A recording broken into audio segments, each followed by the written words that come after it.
Oke. Oke, sudah. Ini ya, jadi ada 4 main literary genre di dalam konteksnya sastra. Dan bawahnya ini adalah subgenre-nya. Tapi untuk fiction nggak usah ditulis dulu karena akan kita perdalami di pertemuan kali ini. Oke, selanjutnya.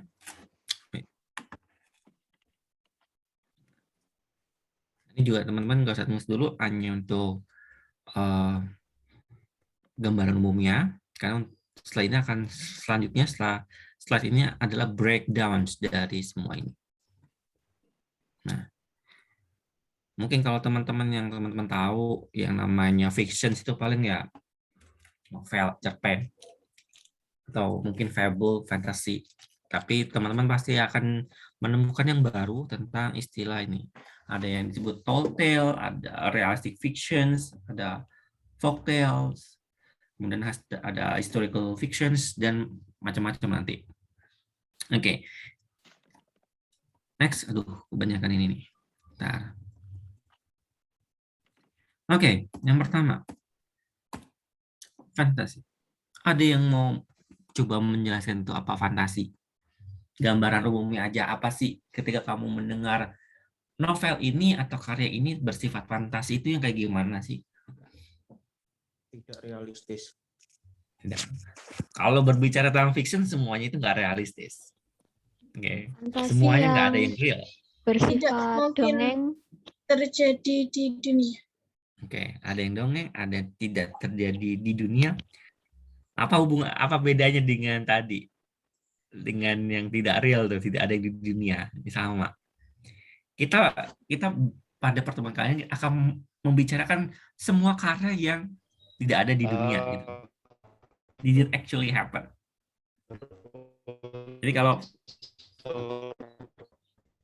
Imansa sinyalnya Sihir.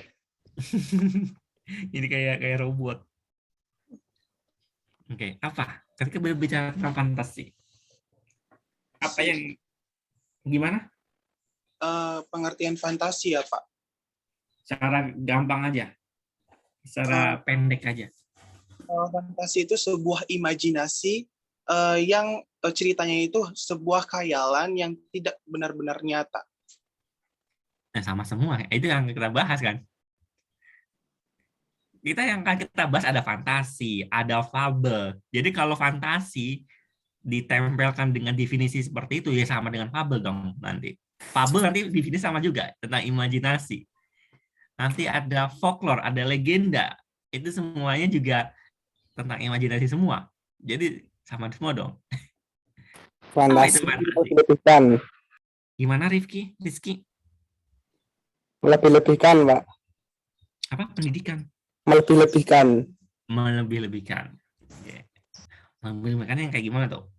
Nah, coba kita lihat sini. Nah,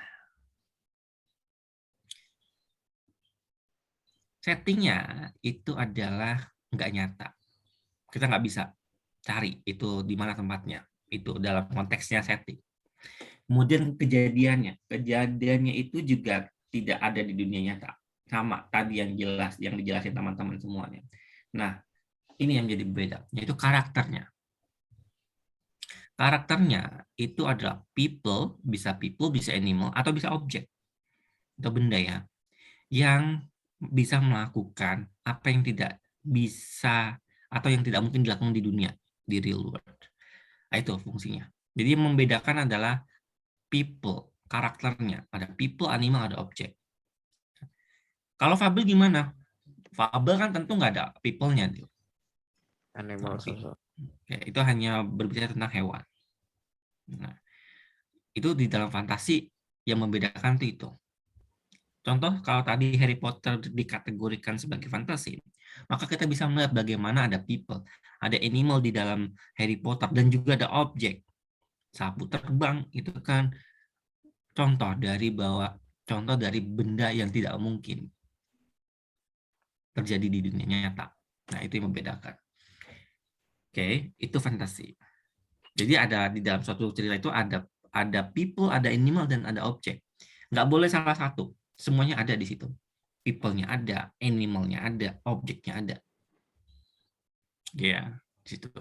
Kalau animal atau objek aja gimana Pak? People nggak ada cerita, nggak ada karakter orang di dalam cerita itu. Apakah bisa dikategorikan fantasi? Tidak. Jawabannya harus ada 3 karakter itu. Oke, itu yang disebut dengan fantasy. Fable. Apa fable? Karakternya hanya hewan. Hewan. Ada lagi? Nah, itu. Kepencet. Jadi nggak ketahuan nih. Nah, fable. Benar tadi. Itu karakternya itu hewan atau benda yang bisa berbicara atau bersikap seperti manusia. Itu karakternya kalau dilihat dari segi karakternya. Kemudian dari settingnya itu distant past atau timeless place, bisa kapan aja. Dan nah ini karakternya itu biasanya hanya terdiri dari 2 atau 3 karakter. Itu yang disebut dengan fable. Contoh lainnya, contohnya apa? Nanti contoh-contoh ini nanti akan jadi tugas teman-teman ya di IFBBA. Jadi siap-siap contoh fantasi, contoh fable itu apa aja. Nanti di IFBBA itu. Oke, kemudian selanjutnya fairy tale. How about fairy tale? Apa tuh? Ketika kamu dengar fairy tale tuh apa yang ada di benakmu? Cerita, Pak. Hah? Dongeng, cerita kabeh cerita, semuanya cerita. Dongeng, apalagi yang paling khas dari fairy tale ketika berbicara tentang fairy tale. Peri. Oke, good. Ceritanya di masa lalu. Oke, benar. Anime, Pak. Nah, good. Jadi fairy tale itu yang ciri khasnya, teman-teman sering baca dulu ya Pak, SMP, SMA ya. Once upon a time, a very long time ago. Tadi ada yang menjawab itu dongeng. Dongeng itu bukan genre sastra. Oke. Terus dongeng itu apa, Pak? Dongeng itu adalah media menyampaikan cerita. Itu bedanya. Jadi kalau teman-teman mengatakan, ini termasuk apa? Dongeng. Nggak bisa. Nggak bisa masuk. Buku ini termasuk apa? Dongeng. Nggak bisa. Karena dongeng adalah media untuk menceritakan. Gitu. Itu media untuk bercerita. Apa yang diceritakan? Ya fiksi. Gitu. Itu yang disebut dengan dongeng. Jadi dongeng itu lebih ke aktivitas bercerita. Bukan masuk ke genre atau jenis-jenis di dalam sastra. Oke. Kemudian yang kedua, karakternya ya teman-teman bisa lihat. Karakternya itu ada magical power, kemudian ada imaginary characters, ada dragon, naga, ada peri, tadi ada yang menyebut peri, ada giants, ada elves, tahu kan? Elves. Kemudian itu yang imaginary character. Kemudian ada yang royal karakter dari kerajaan, ada queen, ada princess, itu karakter-karakternya. Dan yang paling unik yaitu adalah granting wishes often occur. Granting wishes itu apa? Kalau minta sesuatu itu biasanya sering sekali terkabul. Nah, kalau diminta contoh gampang banget Cinderella itu. Jadi fairy tale itu kalau diminta nanti ditugasin untuk nyari contoh fairy tale Cinderella, jangan ditulis lagi Cinderella-nya. Ya.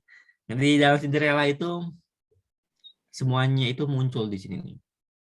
Karakteristiknya, anatomi dari cerita Cinderella itu cocok gitu di dalam fairy tale. Nah, yang ketiga adalah happy ending, di mana good wins over evil. Jadi kebenaran selalu memenangkan gitu. Selalu menang terhadap kejahatan. Itu selalu seperti itu fairy tale. Oke, sini. Selanjutnya, yang kebanyakan ini animasi. Myth. How about myth, guys? Apa itu myth? Yang di belakang kalian tuh. Mitos. Pak. Mitos. Nah, mitos itu kalau ditanya, Mitologi, Pak. Oh nih guys, ini yang perlu teman-teman perbaiki juga nih. Kalau ditanya apa itu mitos, berarti myth, berarti jawabannya bukan mitos. Beda kalau ditanya apa terjemahan dari myth, berarti jawabannya mitos. Kalau ditanya apa itu myth, berarti jawabannya teman-teman jawabannya dengan cara mendefinisikan. Karena yang ditanya definisinya bukan terjemahan dari myth. Itu ya. Apa myth, guys? Apa itu myth? Kisah rakyat dari Berunsur zaman dulu. jiwa, Pak. Urban legend. Urban legend, kisah rakyat dari zaman dulu. Kita tes ya. Kalau kisah rakyat dari zaman dulu, legenda, itu juga cerita rakyat dari zaman dulu. Tapi ada yang menarik di situ. Itu dari zaman dulunya. Nah, kita coba lihat bareng-bareng. Myth, ya, explain isinya, menjelaskan how something in nature looks or works. Contohnya itu, why the spider spin a web. Kemudian yang kedua, may explain why people behave in certain way. Itu mitos. Jadi mitos itu biasanya ceritanya itu adalah suatu cerita yang menjelaskan kenapa suatu budaya atau suatu kelompok sosial itu melakukan tradisi tertentu. Oke. Contohnya apa? Contohnya jangan dipakai lagi nanti ya. Cerita tentang Nyi Roro Kidul. Itu kita bisa lihat. We understand, we know that di dalam myth dari Nyi Roro Kidul itu menceritakan kenapa orang itu nggak boleh pakai baju hijau misalnya. Oke, itu ya. Nah, itu disebut sebagai myth. Karakternya biasanya god or goddesses who interact with human. Nah, ini. Karakternya itu biasanya itu berinteraksi dengan human, dengan kita. Di dalam cerita itu kita berinteraksi dengan gods atau goddess-nya. Oke. Nyi Roro Kidul itu berinteraksi dengan kita. Yaitu karakternya dari myth.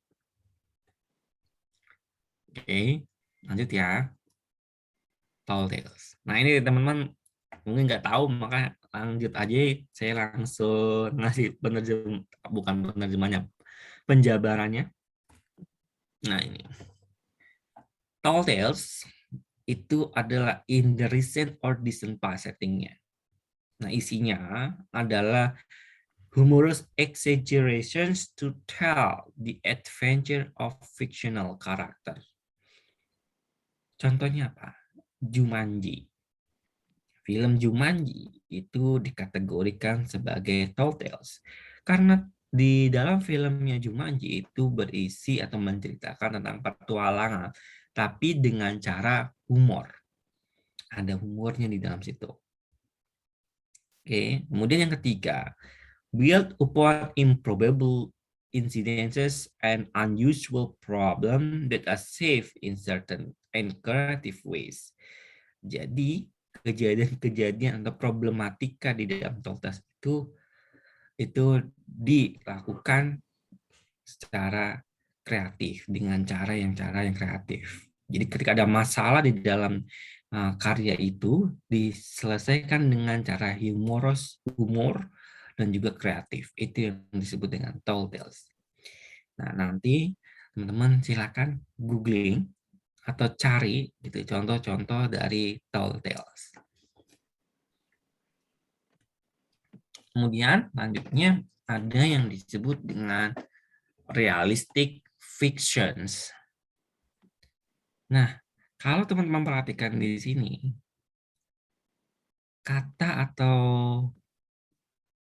di sini itu saling kontradiksi. In one case, realistic, but in other case, fictions. Fiksi tapi realis. Cerita yang nggak ada tapi itu real. Itu gimana tuh? Jadi mau real atau mau fiction? Nah, Apa yang dimaksud dengan ini? Berarti Gimana Abdi? ya tempatnya kayak tempat realistik tapi kayak kejadian atau karakternya mungkin kayak superhero gitu. Oke, good. Seperti superhero, good. Ya, jadi setting real place could be a real place. Cerita-cerita yang Marvel tentang Batman deh misalnya. Nah, kalau Batman gimana guys? Bukan Batman ya, Spider-Man. DC, Pak. Nah, DC juga. Kalau Spider-Man itu sering banget konteksnya itu adalah di New York gitu. Settingnya itu sering banget di New York. Nah, bagaimana teman-teman melihat itu? Apakah itu dikategorikan sebagai real? Tentu enggak. Nah, itu pemilihan setting, walaupun namanya New York, kita nggak bisa kemudian menerjemahkan New York secara literal. Berarti New York dalam fiksi. Itu yang disebut dengan relative fictions. Kemudian yang kedua, event in the story could happen in real life. Dapat mungkin terjadi di real life. Dan kemudian karakternya behave as people do in real life. Nah, yang kalau contohnya, contoh dalam realistic fictions itu adalah karyanya N. Hadini kalau di Indonesia. Di N. Hadini ya. Pernah dengar pengarang N. Hadini? Belum pernah dengar N. Hadini? Ada yang udah dengar, pernah dengar penulis namanya N. Hadini? Belum, Pak. Belum. Oke. N. Hadini itu ibunya yang nyiptain karakter Minion. Tahu Minion kan, kartun Minion, animasi Minion kan, tahu kan? Nah, Minion itu yang buat itu aslinya orang Indonesia, tapi mereka hidupnya di Perancis. Itu Minion. Jadi karakter Minion itu yang nyiptain itu orang Indonesia, tapi itu namanya diaspora lah. Diaspora itu dia lahir di Indonesia tapi kemudian pindah ke warga negaraan jadi bukan di Indonesia. Kayak Anggun C. Sasmi itu dia diaspora. Termasuk ini N. Hadini. N. Hadini itu dia aslinya orang Ambarawa. Gitu. Dia menulis novel tentang masa kecilnya, masa ketika dia di Jakarta dan kehidupannya di Perancis.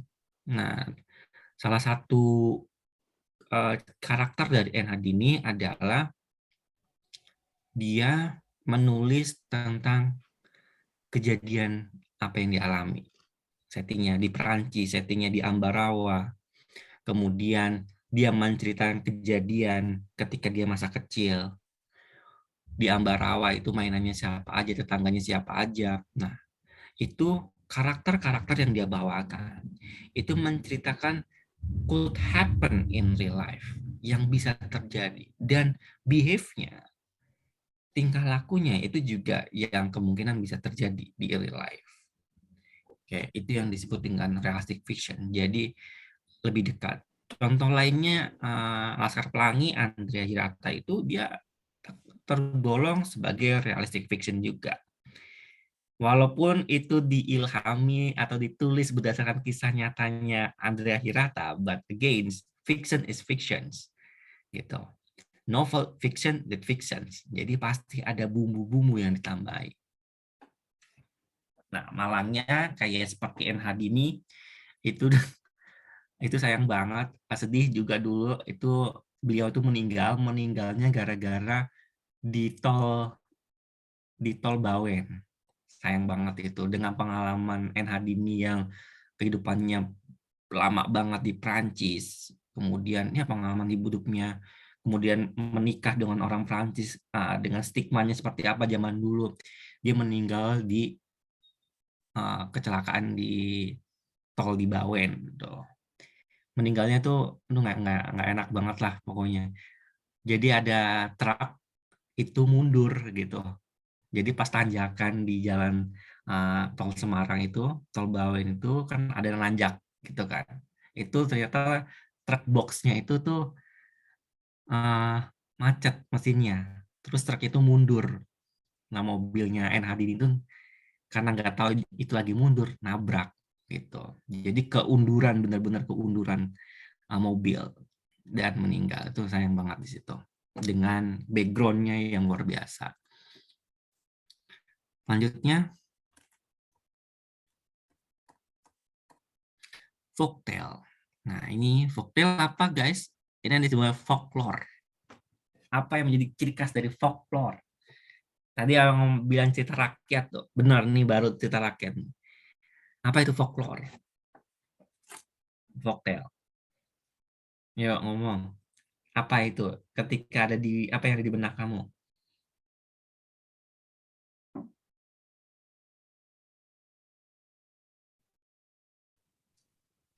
Ayo, apa? Masukkan suaranya ya. Masuk dulu.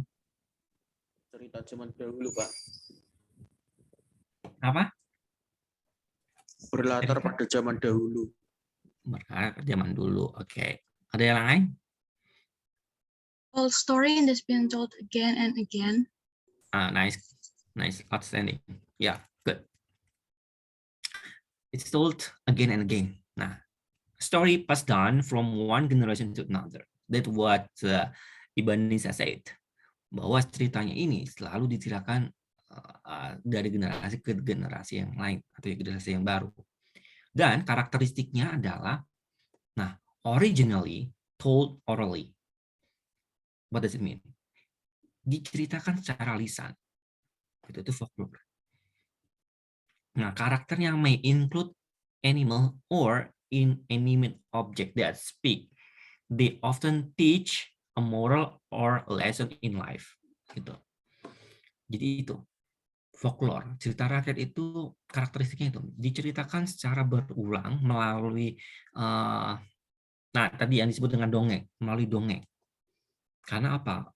Told orally, secara lisan. Nah, sometimes folklore itu adalah mengajarkan moral and lesson in life. Makanya dongeng itu biasanya ada teaching moral and lessons. Gitu. Kemudian yang kedua adalah action built through repetitions. Nah, what does it mean repetitions? Because of the story is teaching moral lessons in life, so the moral lessons should be teach repetitively. Jadi karena sifatnya adalah untuk mengajarkan moral, maka diceritakan secara terus-menerus dan secara sama gitu. Diulang terus cerita itu. Kenapa? Pengulangan suatu cerita itu dimaksudkan agar nilai-nilai yang ingin ditanamkan oleh si pencerita itu bisa diterima oleh si pendengar. Gitu. Oke, contohnya ini kalau soal lagu misalnya, dulu zaman dulu saya gitu ya, itu ada nih lagu yang naik kereta api. Bolehkah naik dengan percuma? Gitu. Apa yang terjadi coba teman-teman? Zaman dulu tuh ada lagu itu tuh. Di teman-teman masih ada nggak naik kereta api itu? Ada Pak. Oke. Apa yang teman-teman lakukan? Gitu. Zaman dulu, ketika ada lagu itu dan itu diajarkan secara berulang-ulang, bolehlah naik dengan percuma. Apa dengan percuma itu? Naik dengan gratis. Makanya teman-teman perhatikan tuh, zaman dulu yang namanya naik kereta itu tuh tinggal naik aja gitu loh, dusel-duselan gitu, empet-empetan gitu. Kenapa? Karena terpengaruh tuh. Dengan apa? Dengan cara pendidikan yang seperti itu tuh. Sepele kelihatannya kan, tapi itu efek gitu loh. Itu tertanam di pikiran anak-anak zaman dulu gitu. Saya tuh ngalamin. Kalau teman-teman mungkin nggak ngalamin ya, efeknya itu gitu. Apa mengalami naik kereta sempat ada yang nggak bayar nggak? Pernah ngalamin itu nggak? Naik kereta nggak bayar pernah? Jadi langsung masuk aja, nggak usah bayar tiket, nggak usah beli tiket, langsung. Ada yang ngalamin itu nggak? Nggak ada. Nggak ada ya. Ya. Dulu saya tuh di Jakarta. Jadi kecil saya tuh di Jakarta itu 10 tahun. Di Jakarta. Itu ya, yang namanya naik kereta, gerbong, apalagi ya, wah, yang namanya KRL, yang namanya ayam itu bisa masuk. Topeng monyet itu ya, panasan topeng monyet itu ada di KRL, bayangin dong. Ngalamin itu? Kejadian itu? Enggak ya kayaknya ya. Ada yang ngalamin kah? Enggak kayaknya ya. Baru lahir masa tahun-tahun segitu tuh. Saya juga baru bisa cerita karena udah bisa ada ingatan di situ. Nah dulu yang namanya naik kereta itu begitu. Nama itu kadang ada sabung ayam guys. Jadi sabung ayam tahu kan? Ngadu ayam jago itu di kereta yang lagi jalan. Di KRL itu Jakarta zaman dulu begitu. Macam-macam. Nah, bagaimana itu bisa terjadi? Salah satunya itu kita ya dari lagu itu. Makanya sekarang orang-orang kereta api gitu ya. Itu diganti. Tak boleh naik dengan percuma, diganti sekarang. Kenapa? Ya harus bayar gitu. Nah, itu contoh bagaimana repetisi di dalam suatu cerita atau teman-teman, repetisi di dalam suatu mendongeng itu gunanya itu di situ. Nah, untuk meyakinkan. Nah, kalau teman-teman dulu pernah pacaran gitu ya, atau punya hubungan gitu sama lawan jenisnya, sama cowok sama cewek. Kalau teman dekatmu itu atau bahasa kerennya pacarmu itu selalu ngomong I love you terus, jangan-jangan dia nggak I love you karena dia ingin meyakinkan dirinya sendiri kalau itu aku tuh I love you gitu. Nah kayak gitu.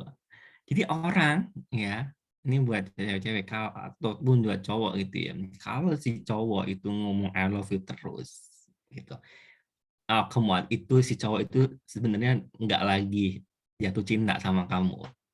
Atau mungkin kamu perlu tahu apa yang disebut dulu terkenal dengan cinta monyet gitu. Kayak gitu ya. Kalau cinta yang ibaratnya cinta yang benar-benar cinta itu kayak gimana? Nggak perlu diulang-ulang gitu. Nggak perlu ngomong aku I love you terus gitu. Atau mungkin sering ditanya lagi apa udah makan belum, itu bukan perhatian ya guys. Itu namanya bukan perhatian ya, itu ada something, karena itu kegiatan itu perlu direpetisi. Kenapa sih dia selalu melakukan atau chat lagi apa udah makan belum dan sebagainya. Itu teman-teman perlu curiga tuh. Jangan kemudian ya Allah so sweet banget gitu ya, diperhatiin. Hell no, itu enggak ini ya. Ini sama dengan folklore gitu. Jadi sama kayak gitu. Kemudian folklore itu memiliki exciting climax at the end.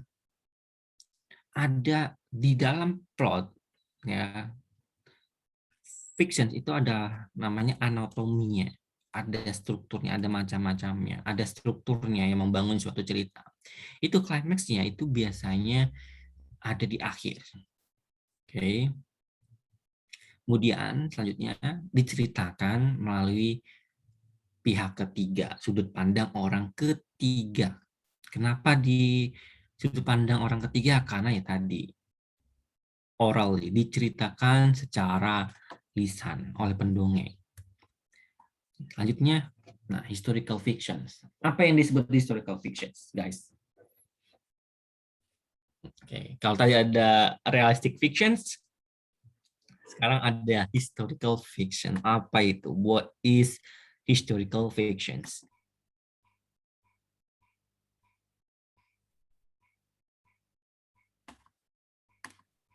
Anyone? Sejarah zaman dulu yang dilebih-lebihkan agar lebih menarik. Oke, that's good. Ya itu intinya sebenarnya itu. Nah, untuk lebih jelasnya di sini. Pertama, settingnya itu some specific period of the past. Jadi, di dalam historical fictions, itu suatu cerita yang bersumber, bersumber dari sejarah suatu negara, big period of events. Di situ dulu, teman-teman. Jadi sumbernya adalah sejarah dari suatu negara yang pernah terjadi di masa lalu. Itu. Kemudian yang ketiga itu, the plot reflect event or problem of the period. Menceritakan isinya dari historical fiction itu adalah telling problem and events, menceritakan permasalahan yang terjadi di zaman dulu dan bagaimana permasalahan itu menjadi konflik, suatu kejadian, menjadi suatu rangkaian kejadian di zaman dulu.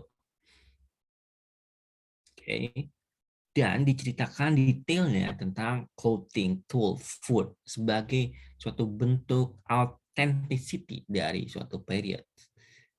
Contohnya apa? Nah, film G30 SPKI. Film G30 SPKI yang mungkin akan ditanyakan besok itu menunjukkan historical fictions. Kenapa historical? Ya karena filmnya tentang G30, tentang kekerasan atau kejadian kelam Indonesia pada tanggal 30 September 1 di situ. Kemudian kalau teman-teman udah pernah nonton atau belum G30 SPKI? Belum ya? Tadi Itu. malam Pak ditayangin. Udah ditayangin ya? Oke, kalau teman-teman lihat, kalaupun nggak sampai selesai juga nggak apa-apa gitu ya. 4 tahun. Nah, itu di situ dijelaskan bahwa kayak pemakaiannya dengan kendaraan yang dipakai oleh para tentara itu menunjukkan details about authenticity period. Jadi menunjukkan identitas zaman dulu itu seperti itu. Nah, kenapa di fictions, kenapa G30 SPK itu dianggap sebagai historical fictions? Beberapa mengatakan bahwa itu fakta, gitu, apa yang di situ. Beberapa orang mengatakan itu fiction. Balik lagi, suatu film, suatu film itu pasti ada yang membuat, ada yang jadi sutradara, apalagi ada yang jadi produser. Tujuan dari produser itu adalah ingin menyampaikan suatu pesan gitu untuk ke masyarakat. Sebagai suatu karya dan yang di dalamnya terdapat produser, maka produser ataupun sutradara, penulis naskah dari G30 SPKI pasti ada sponsor yang ingin disampaikan. Apa maksudnya? Artinya di dalam G30 SPK itu, film itu pasti ada sponsor.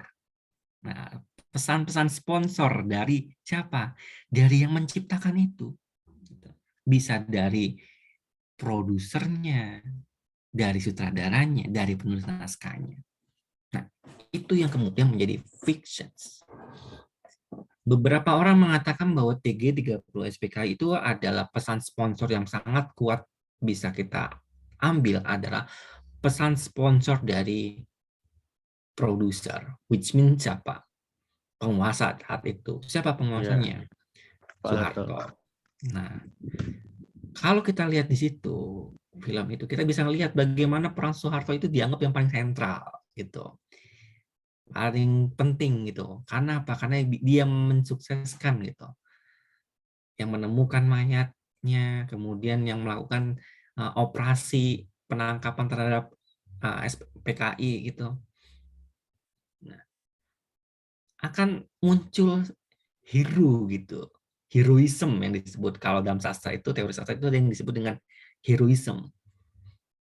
Heroism itu adalah ketika kita melihat suatu karya, akan ada sosok yang kita bayangkan sebagai hero, gitu, pahlawan, gitu. Nah, heroismnya itu di situ yang muncul di situ. Nah, mungkin pesan sponsornya itu. Maka teman-teman ketika melihat film atau melihat apapun tayangan gitu ya, walaupun itu dokumenter atau sebagainya, jangan-jangan itu historical fiction atau mungkin itu realistic fictions. Gitu. Kenapa? Karena pasti ada unsur yang ditambahkan atau ada pesan sponsor yang ingin disampaikan atau disisipkan dalam suatu cerita itu. Oke, maka itu disebut dengan fictions. Kayak itu tentang historical fictions. Selanjutnya legends. Ini gampang banget. Apa legends, guys? Legenda. Apa ini? Ini ada yang sama ini. Apa itu legend? Legenda. Iya, tahu. Itu dibilangin jangan jawabnya kayak gitu. Cerita rakyat zaman dahulu yang diceritakan dari generasi ke generasi itu, Pak. Nah, itu sama dengan folktale dong. Tuh, dilihat di atas masih ada tuh. Perempuan generasi ke-6. Bentuknya suatu daerah atau tempat tertentu. Oke. Ada yang lain? Legenda? Oke. Take a look at this one. Nah, setting pasti zaman dulu. Nah, yang jadi karakter, yang jadi pusat di dalam fokus cerita legenda itu adalah tells the story of hero. Menceritakan sejarah. Menceritakan seorang pahlawan. Oke. Isinya may be based on fact and real history, but through numerous retelling the hero and his or her deed become larger than life and some facts are distorted. Apa maksudnya? Jadi di legenda itu, yang penting itu adalah menceritakan pahlawannya, karakter sentralnya, gitu. Some facts are distorted. Apa maksudnya di sini? Beberapa fakta itu dihilangkan atau didistorsi. Distorsi itu tuh kayak, tahu distorsi nggak, guys? Distorsi itu tahu nggak? Tahu ya, distorsi itu tuh kayak kita bermain ini nih, yang tepuk belakang itu. Apa sih namanya? Nggak tahu namanya aku. Jadi dari aku ngomong pertama aku sudah makan, nanti orang kedua ngomong ke orang ketiga, nanti di ending itu beda lagi. Itu namanya distorsi. Ini Angela ngirim apa? Ngirim absennya? Atau ngirim apa nih? Absen itu, Pak. Sir. Oke. Oke, jadi legend itu di situ ya. Jadi fokusnya pada di karakter hero-nya.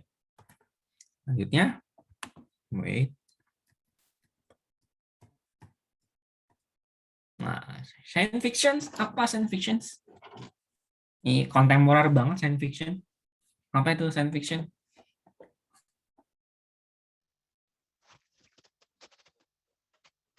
Ilmu pengetahuan ditambah. Nah, gimana? Tentang ilmu pengetahuan, Aimansyah? Apa Bersifat Aimansyah? futuristik. Futuristik, oke. Atau kayak alien. Oke, good. Ada Tapi Aimansyah, boleh. apa sinyalnya ini? Tadi sempat kedengeran. Tadi Aimansyah ngomong apa? Ada yang dengar nggak? Ilmu pengetahuan. Oke, ilmu pengetahuan. Good. Nice. Thank you. Udah dapat poinnya. Nah, jadi science fiction nih. Oke. Karakternya itu bisa mutants, robot, aliens, mad scientist, tadi yang disebut sebagai ilmu pengetahuan. Boleh mad scientist. Kemudian ada talking computer. Itu disebut sebagai karakternya science fiction itu di situ karakteristiknya. Dalam konteks karakter ya, tokoh-tokohnya. Settingnya, nah itu tadi masa depan. Ketika kita berbicara masa depan, kita akan berbicara tentang modern atau metropolitan cities misalnya. Kemudian ada spaceship, ada time travel, galaxy, Kemudian ada advanced technologies, itu yang settingnya. Kemudian plotnya, nah ini plotnya bisa alien attack, dan juga time traveling, dan tadi yang disebutkan si Emansa tentang ilmu pengetahuan. Ilmu pengetahuan yang gimana? Eksperimen gone wrong. Jadi misalnya nih ya, dulu sebelum ada corona, ada novel yang menceritakan tentang suatu lab di Cina itu bocor reaksinya. Kemudian semua orang itu harus pakai masker. Itu ada dulu loh. Nah, itu disebut sebagai science fiction juga. Karena apa? Ternyata kejadian.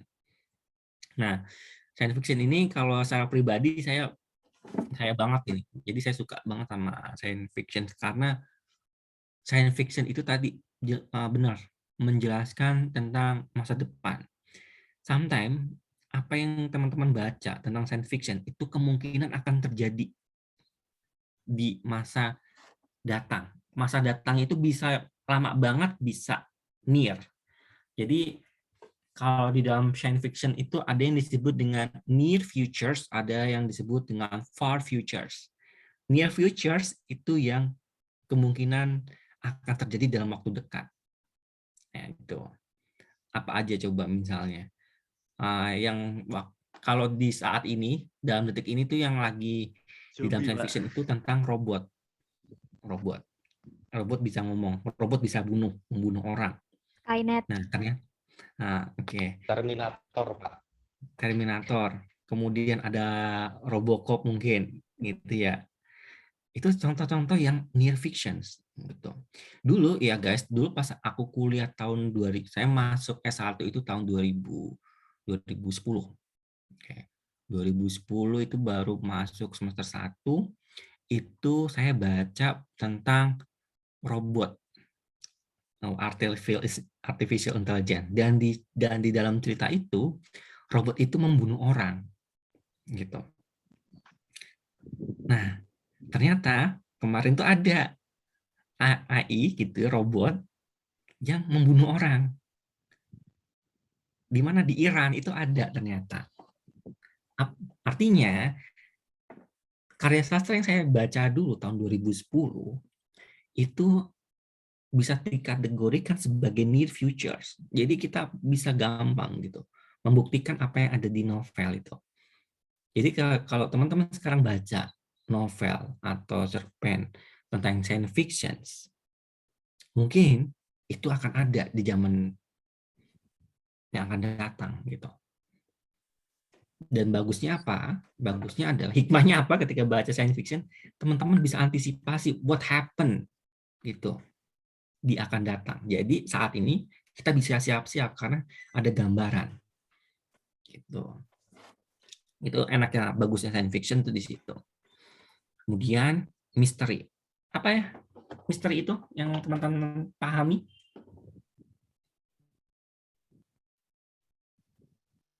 Kayak detektif gitu. Cerita yang belum terpecahkan, Sir. Nice, guys. Good. Kalau tentang setan, masuk misteri atau enggak? Hantu-hantu. Iya. Legendanya sendiri. Oke. Misteri itu tidak berhubungan sama sekali dengan ghost. Ya, nggak sama sekali nggak berhubungan dengan ghost. Benar tadi yang disebutkan bahwa misteri ini berhubungan dengan ini. Detektif, investigator, and spies. Kemudian ada crime scene, detective agency, settingnya, kemudian plotnya itu crime based, kemudian ada clue solution, dan ada mystery cases. Itu yang disebut dengan misteri. Contohnya ada Sherlock Holmes, Detektif Conan, itu masuk ke dalam misteri. Jadi bukan berkaitan tentang ghost atau hantu. Nah, kalau yang tentang hantu itu masuknya apa, Pak? Gitu. Itu kalau di dalam sastra itu namanya gotik, bukan sastra gotik, tapi gotik namanya.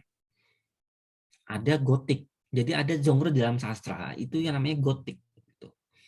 Nanti coba, kayaknya masih ada waktu untuk bahas itu. Ini ya, untuk misteri. Nah ini. Kita masukkan novel. Jadi kalau di novel ini sebenarnya sama, itu yang kita yang belum aja, itu Picaresque. Kalau realistic novel itu sama dengan realistic fictions, tapi untuk ini teman-teman bisa nambahkan ya, Picaresque itu adalah adventure of eccentric, distributable hero in episodic form. Ini ya, jadi contohnya tuh karya-karya ini. Indiana Jones, pernah nonton filmnya Indiana Jones?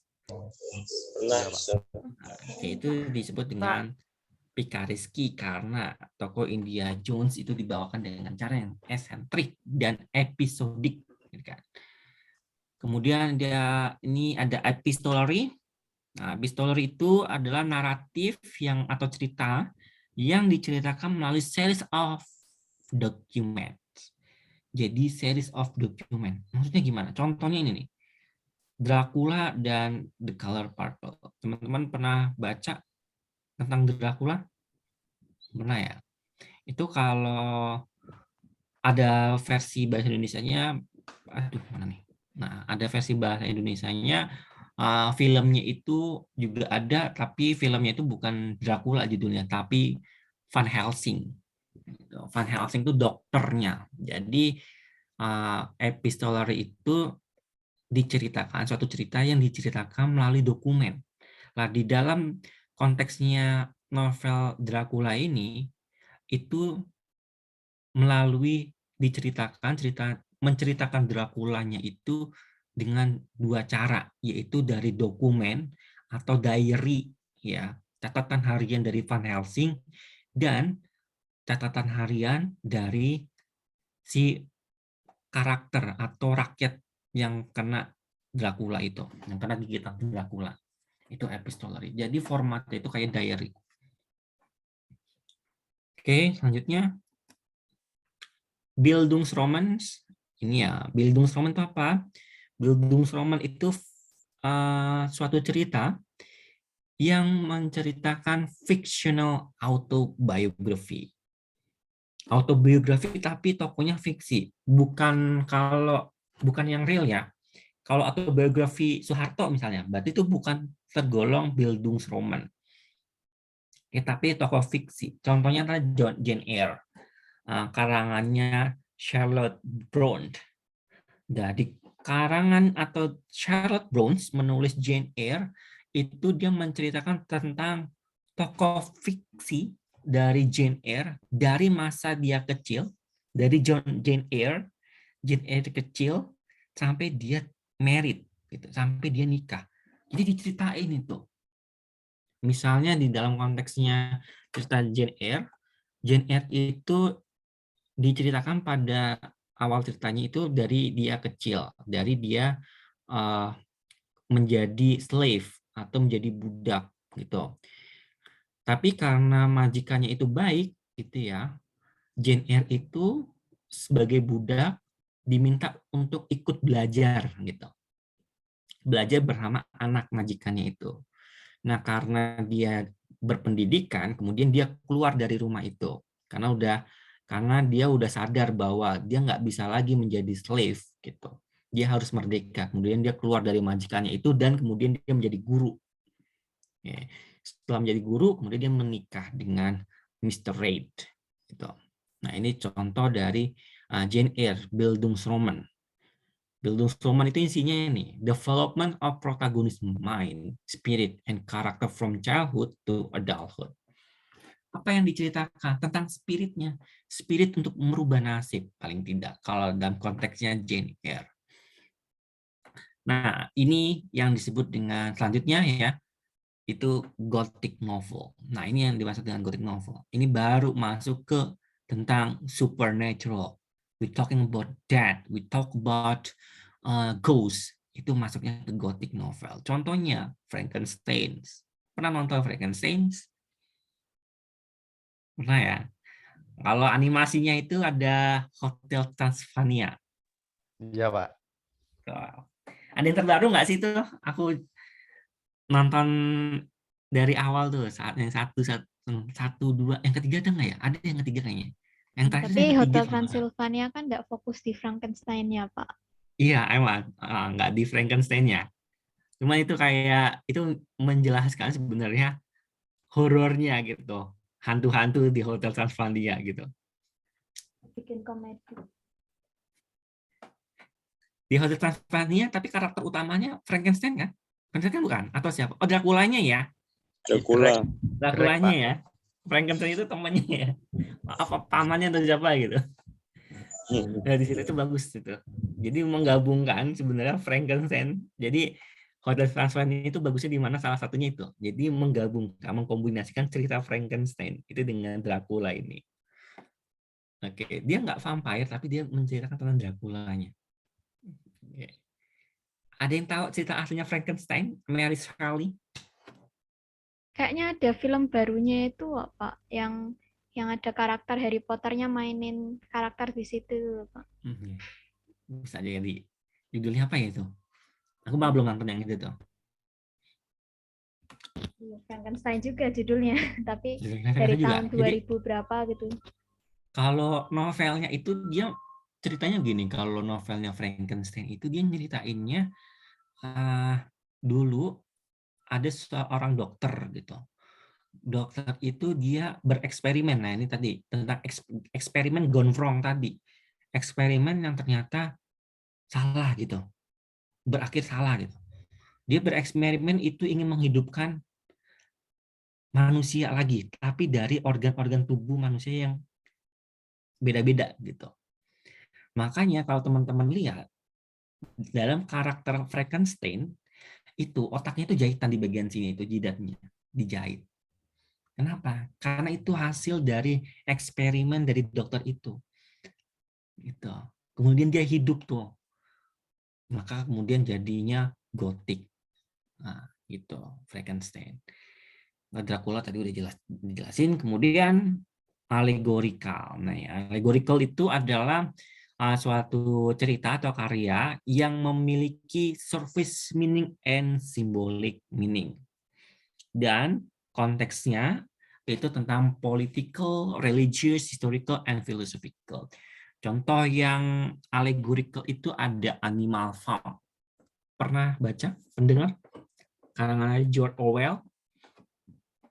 Jadi di Animal Farm itu menceritakan ya guys, itu menceritakan tentang hewan-hewan, kehidupan hewan yang ada di peternakan. Ada yang jadi babi, ada yang jadi kuda, ada yang jadi ayam, gitu. Nah, di dalam ternyata George Orwell itu membuat karakter atau membuat setting Animal Farm di peternakan itu untuk menggambarkan kondisi USSR atau Uni Soviet pada zaman dulu. Oke, di situ. Kenapa George Orwell itu membuat gambaran tentang kehidupan Eropa atau kehidupan Uni Soviet dengan peternakan hewan? Karena biar dia nggak ditangkap, gitu. Karena kalau dia menggambarkan atau menceritakannya secara gamblang, dia akan dibunuh, gitu. Sama siapa? Sama Lenin, gitu. Dulu masih dipimpin oleh si Lenin. Nah, makanya dia menceritakan Uni Soviet dengan cara kehidupan di peternakan. Nah, si babi itu kan kayak gimana? Dia pemalas, suka makan. Nah, itu menggambarkan apa coba? Itu menggambarkan tentang apa? Kekuasaan zaman dulu. Ya, tentang Lenin itu. Terus kuda itu menggambarkan tentang yang pekerja keras. Nah, maka itu disebut dengan allegorical. Adanya surface meaning dan symbolic meaning, makna yang simbolis. Kemudian selanjutnya ada yang disebut dengan genre intelektual. Intelektual itu ada to explore intellectual responses of intelligence to the world. Ini contohnya, oke. Contohnya adalah film-film yang menceritakan tentang para ilmuwan deh. Kalau teman-teman menjelaskan atau pernah nonton filmnya Albert Einstein, maka itu masuk ke dalam konteksnya intelektual. Selanjutnya, Pusing ya, banyak ya teman-teman. Kita akan, udah aku bilang ya, ini kita akan sedikit tentang diskusinya, karena ini lebih teman-teman memahami dulu polanya, pegangan, ciri-cirinya, sehingga ketika, karena ini basic banget, karena kalau nanti di luar teman-teman ditanya, horor itu apa sih? Nah, nggak tahu kan, bahaya itu. Nah, kemudian ada yang disebut dengan psychological, jenis psychological novel. Jadi genre psychological novel ini dia fokus ke internal life of protagonis. Jadi lebih menceritakan tentang kondisi psikis dari karakter, karena psikologi. Gitu. Roman Clef itu tadi seperti dengan allegorical, contohnya teman-teman bisa lihat Animal Farm, kemudian ada The Bell Jar, Sylvia Plath, itu juga tentang surface meaning dan double meaning. Selanjutnya ada hypertext, nggak usah dibahas. Kemudian utopian. Utopian itu adalah suatu cerita atau suatu fiksi yang berkaitan tentang atau yang menggambarkan tentang bagaimana stabilnya suatu kehidupan di masyarakat.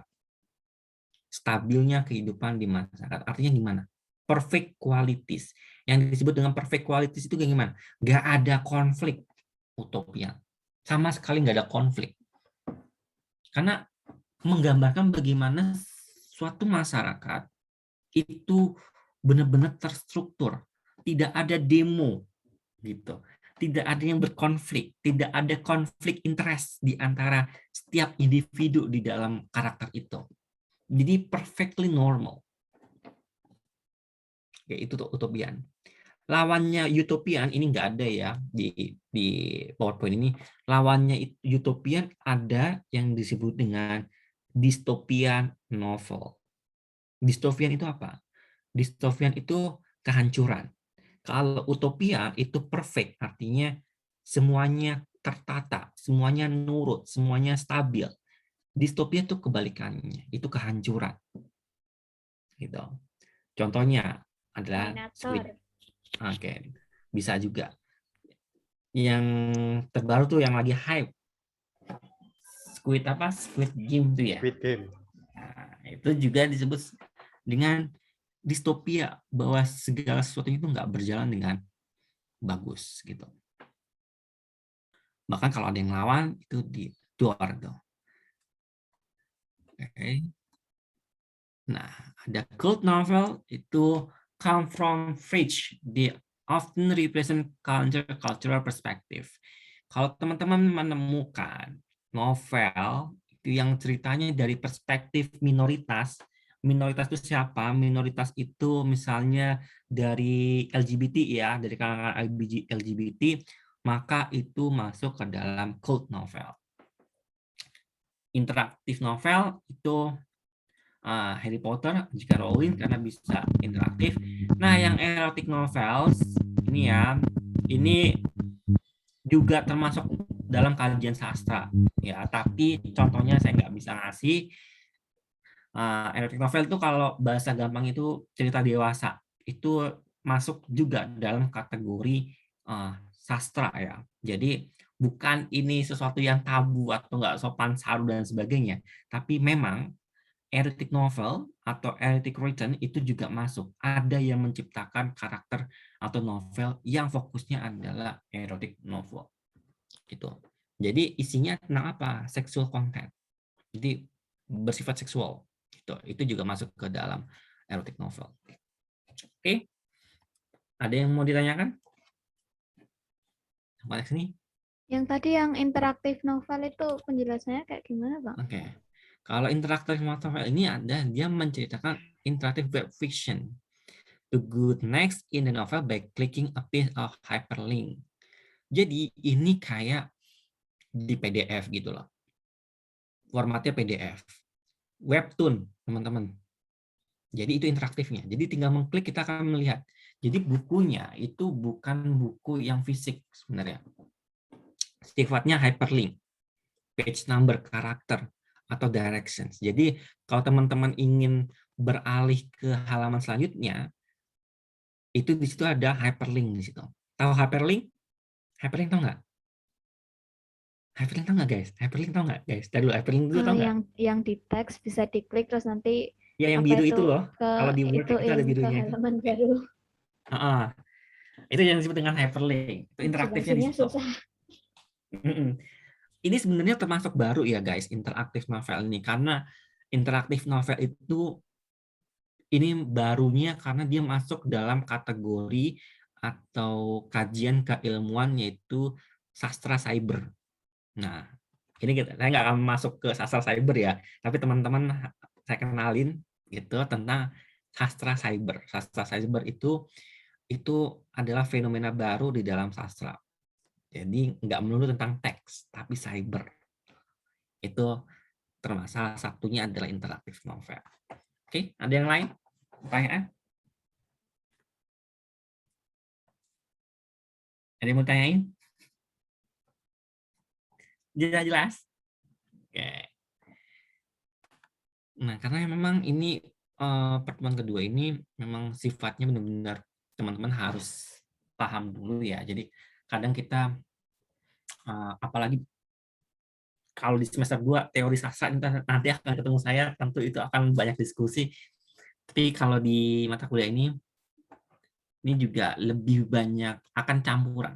Bukan akan lebih banyak yang mana, cuma akan campur. Kadang kita akan ngobrol, kadang juga teman-teman perlu tahu dasar-dasarnya dulu gitu, biar kita bisa ngobrol gitu. Jadi kalau kita ngobrol tapi teman-teman nggak punya dasar, kalau dalam bahasa gampangnya, kalau kita berdebat gitu ya, bahasa kerennya berdebat tapi nggak ada dasarnya, itu nanti debat usir tok gitu. Makanya teman-teman pahami dulu dasar-dasarnya, karena again ini mata kuliah Introduction to Literature, salah satunya menjelaskan tentang hal-hal yang paling mendasar yang perlu teman-teman tahu. Oke. Any questions guys? Ada yang perlu ditanyain? Pak, saya mau tanya, kalau choose your own story itu termasuk novel apa ya, Pak? Gimana? Choose your own story, kan dulu di Oke. buku Goosebumps itu kan ada yang kayak untuk jalan ke kanan pergi ke halaman ini, halaman 34 gitu. Nah, itu termasuk novel apa ya, Pak? Oke, ini good pertanyaan, dan pertanyaan bagus, dan saya perlu menjelaskan yang lebih ternyata. Nah, yang lebih itu maksudnya gimana? Apakah pertanyaan selanjutnya gini? Apakah suatu karya atau suatu novel, suatu prose atau suatu fiction itu hanya memiliki satu genre? Nah, itu pertanyaannya. Gitu kan? Misalnya tadi itu yang ada di Goosebumps, apakah itu termasuk interaktif novel? Bisakah kita mengatakan itu sebagai gothic novel? Bisa atau enggak? Menurutmu bisa nggak? Bisa, kan Goosebumps banyaknya horor-horor gitu. Oke. Berarti bisa. Berarti suatu karya sastra ya teman-teman, novel, cerpen, itu bisa memiliki beberapa genre. Oke, jadi bukan berarti kemudian novel A ini termasuk genre historical fiction. Belum. Jadi nggak bisa sekaku itu juga gitu. Bisa aja dia realistic fiction. Kenapa bisa ada berbagai macam genre di dalam satu karya? Karena tergantung siapa? Tergantung kita melihat karya sastra itu dari kacamata mana. Kayak gitu. Jadi nggak kaku ini harus historical fictions, ini kemudian realistic fiction, enggak. Gitu. Itu guys, itu Mbak Devina. Jadi itu bisa macam-macam. Nah, tujuannya untuk apa sih sebenarnya genre itu? Kenapa? Oke, saya tanya nih. Kenapa sastra itu, kenapa suatu teks itu perlu ada genre-nya? Seberapa pentingkah genre sebenarnya? Guys, ilmunya udah dapat tuh. Sekarang coba deh. Menurutmu pentingnya itu untuk apa genre itu? Mengkategorikan cerita, Pak. Yang lain? Supaya bisa menentukan jalan ceritanya. Oke, good. Nah, salah satunya itu tadi, salah duanya tadi, menentukan jalan ceritanya, kemudian untuk bisa mengkategorikan cerita itu. Kenapa kita perlu mengkategorikan, Riz? Kenapa perlu ada kategorisasi dalam sastra? Itu kan pertanyaan selanjutnya. Pertanyaan extend-nya. Kenapa? Ya, ndak ribet nyarinya. Ya benar. Ya emang itu. Itu memudahkan Gramedia itu buat nyusun. Aku pernah lihat, teman-teman pernah lihat ini nggak sih? 50 Shades of Grey. Nonton filmnya atau baca? Pernah nggak? Pernah. Nah, itu mati pernah itu di book staff-nya itu masa masuk religion coba. Tahu kan ceritanya apa itu masuknya di religion. Ya ampun. Itu yang bikin siapa ya? Masuk religion coba. Itu parah banget sih itu. Kemudian lagi ada buku teori sastra. Judulnya itu The Second Sex. Itu maksudnya apa? Maksudnya reproduksi coba. Padahal itu second sex itu orang lihat second sex ini berarti tentang buku tentang seks nih. Padahal nggak ada sedikit pun isinya di dalam buku itu berbicara tentang seks. Hanya judulnya second sex. Nah, buku itu sebenarnya tentang feminisme gitu. Bahwa perempuan itu ditempatkan pada second sex. Kalau first sex-nya itu cowok, second sex-nya itu cewek. Nah, itu di dalam itu buku itu nggak ada yang membahas sama sekali tentang seksual content dan sebagainya. Itu masuk ke dalam seks. Dan itu buku sempat enak juga, banyak yang beli gitu. Kenapa? Ya karena orang-orang tuh mikirnya itu tuh tentang seks. Padahal di dalamnya itu berpusing-pusing lihat tentang teori sastra semua itu. Nah, gitu. Salah satunya di situ. Nah, itu fungsinya genre. Jadi simple hanya seperti itu. Oke, ada yang lain yang mau ditanyakan?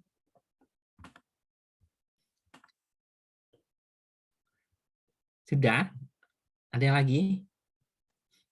Oke.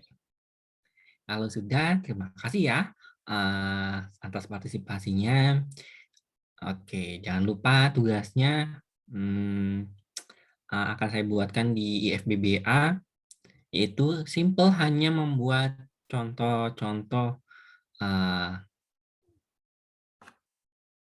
genre tadi, contoh-contoh karyanya. Jadi teman-teman buat 2 aja setiap tadi elemen tadi buat 2 contoh. Oke, 2 contoh aja. Nah, minggu depan jangan minggu depan akan saya coba teman-teman untuk bercerita tentang genre yang teman-teman pilih. Misalnya si Fadila nih, dia myth-nya itu mencontohkan atau mitosnya itu mencontohkan tentang Danau Toba misalnya. Ditulis pada Danau Toba. Nah, nanti Mbak Fadila saya minta, Mbak Fadila coba ceritain tentang Danau Toba itu kayak gimana. Kayak gitu. Kan banyak tuh, nanti teman-teman akan ngasih contoh banyak. Nah, pastiin teman-teman paham ceritanya. Contoh-contoh yang teman-teman cantumin di IFBBA itu. Akan saya acak, jadi misalnya si Fadila, saya nggak akan minta teman-teman untuk bercerita semuanya. Salah satu genre aja yang akan saya minta untuk cerita. Oke, gitu ya. Jadi 2 aja. Nanti langsung kerjakan di IFBBA aja. Dikumpulkan nanti malam ya. Oke, 2 aja. Nggak usah diceritain. Hanya mention, sebutkan aja. Gitu. Oke ya. Oke, thank you teman-teman. Saya tutup kelasnya. Wassalamualaikum warahmatullahi wabarakatuh. Waalaikumsalam warahmatullahi wabarakatuh. Waalaikumsalam warahmatullahi wabarakatuh. Oke, good day. Makasih, Pak.